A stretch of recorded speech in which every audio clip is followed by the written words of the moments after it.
Hi ನಮಸ್ಕಾರ, ಎಲ್ಲರಿಗೂ RK ಟಿವಿಗೆ ಸ್ವಾಗತ. ನಾನು ಮಾನ್ಯ. ನಮ್ಮ ಕನ್ನಡ ಇಂಡಸ್ಟ್ರಿಯ ಖ್ಯಾತ ನೃತ್ಯ ನಿರ್ದೇಶಕ ಹಾಗೂ ನಿರ್ದೇಶಕನೆಂದೇ ಫೇಮಸ್ ಆಗಿರುವ ಹರ್ಷರವರು ತಮ್ಮ ಮೊದಲನೆಯ ಹಿಂದಿ ಚಿತ್ರ ಮಾಡೋಕ್ಕೆ ಬಾಲಿವುಡ್ಗೆ ಹಾರಿದ್ದಾರೆ. ಅವರ ಮೊದಲನೆಯ ಹಿಂದಿ ಚಿತ್ರ ಬೇರೆ ಯಾವುದೂ ಅಲ್ಲ, ಅದು ಬಾಗಿ 4. ಈ ಚಿತ್ರದ ನಾಯಕ ನಟನಾಗಿ ಟೈಗರ್ ಶ್ರಾಫ್ ಅವರು ಅಭಿನಯ ಮಾಡ್ತಿರೋದು ನಮ್ಮೆಲ್ಲರಿಗೂ ತಿಳಿದಿರೋ ವಿಚಾರ. ಆದರೆ ಈ ಚಿತ್ರದ ನಿರ್ದೇಶಕ ಹರ್ಷ ಎಂಬುದು ತುಂಬ ಕುತೂಹಲಕಾರಿಯಾಗಿರೋ ವಿಚಾರವಾಗಿದೆ. ಹರ್ಷರವರು 800ಕ್ಕೂ ಹೆಚ್ಚು ಚಿತ್ರಗಳಲ್ಲಿ ಡಾನ್ಸ್ ಕೊರಿಯೋಗ್ರಫಿ ಮಾಡಿದ್ದಾರೆ.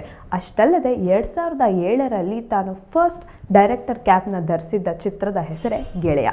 ಈ ಚಿತ್ರದ ಮೂಲಕ ಸಾಕಷ್ಟು ಸಕ್ಸಸ್ನ ಕಂಡಿರೋರು ನಮ್ಮ ಹರ್ಷ. ಟೈಗರ್ ಶ್ರಾಫ್ ಅವರ ರಕ್ತಸಿಕ್ತ ವಾತಾವರಣದ ಪೋಸ್ಟರ್ ಇತ್ತೀಚೆಗಷ್ಟೇ ರಿಲೀಸ್ ಆಗಿತ್ತು. ಹಾಗೂ ಆ ಪೋಸ್ಟರ್ನಲ್ಲಿ ದೃಢೀಕರಣ ಪಟ್ಟಿದ್ದೇನೆಂದರೆ ಆ ಚಿತ್ರದ ನಿರ್ದೇಶಕ ನಮ್ಮ ಹರ್ಷರವರೆಂದು. ಹಾಗೂ ಈ ಚಿತ್ರ ಯಾವುದೇ ನಮ್ಮ ದಕ್ಷಿಣ ಭಾರತದ ರೀಮೇಕ್ ಚಿತ್ರವಂತೂ ಆಗಿಲ್ಲ. ಹಾಗೂ ಚಿತ್ರದ ಪೋಸ್ಟರ್ನಲ್ಲಿ ಮೂಡಿರ್ತಕ್ಕಂಥ ಒಂದು ಟ್ಯಾಗ್ ಲೈನ್ ಎಲ್ಲರಲ್ಲೂ ತುಂಬ ಕುತೂಹಲ ಮೂಡಿಸಿದೆ. ಹಾಗೂ ಆ ಟ್ಯಾಗ್ ಲೈನ್ ಹೀಗಿದೆ: ಅವನು ಮೊದಲಿನಂತೆ ಇಲ್ಲ. ಟೈಗರ್ ಶ್ರಾಫ್ ಅವರ ಆಕ್ಷನ್ ಸೀಕ್ವೆನ್ಸ್ ಅನ್ನು ಇನ್ನೂ ಹೆಚ್ಚು ರೋಚಕವಾಗಿ ತೋರಿಸಲಾಗಿದೆ ಎಂದು ಹೇಳಲಾಗ್ತಿದೆ. ಚಿತ್ರ ಇದೆ ಸೆಪ್ಟೆಂಬರ್ 5ರಂದು ತೆರೆ ಕಾಣಲಿದೆ ಎಂಬ ಮಾಹಿತಿ ಕೂಡ ಈಗಾಗಲೇ ಸಿಕ್ಕಾಗಿದೆ.